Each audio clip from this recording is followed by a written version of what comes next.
Alright guys and girls, welcome back to an overdue tutorial on chemistry revision.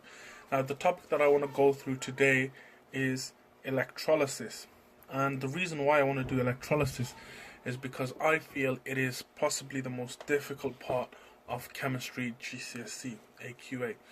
Now let's talk about what electrolysis is. If you take these two words, that's electro and lysis, it can explain what it is. So it's using electricity to break bonds. Now there's two considerations, or there's quite a few considerations to make when thinking about how to answer questions, and I just want to break those down into an easy step-by-step guide.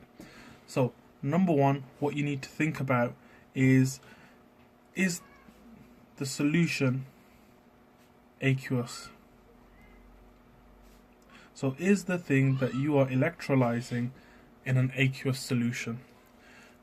The other thing is you have to consider is number two, is the thing that you are electrolyzing, is it molten?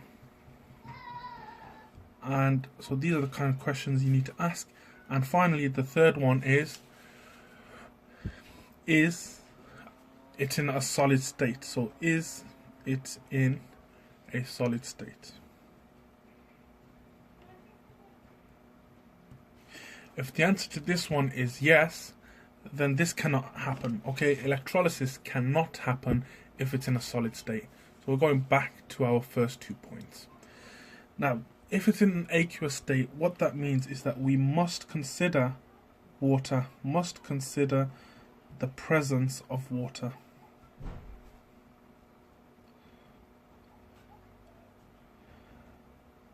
So I'm going to call this point A, and point B is that if there is water, then we must consider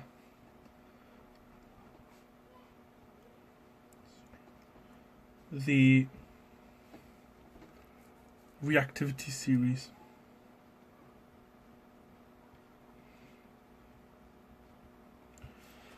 Right, so this is the important step. So if it is an aqueous solution, then we must consider the presence of water, because that's what aqueous means. It means it's dissolved in water.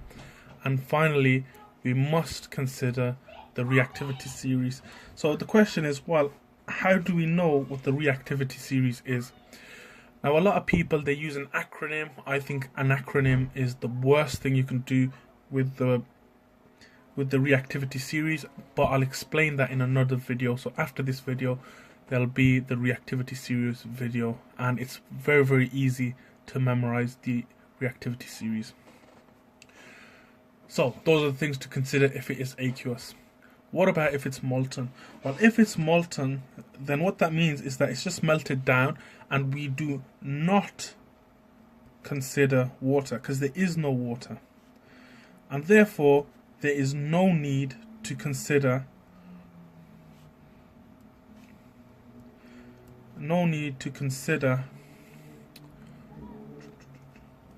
the reactivity series.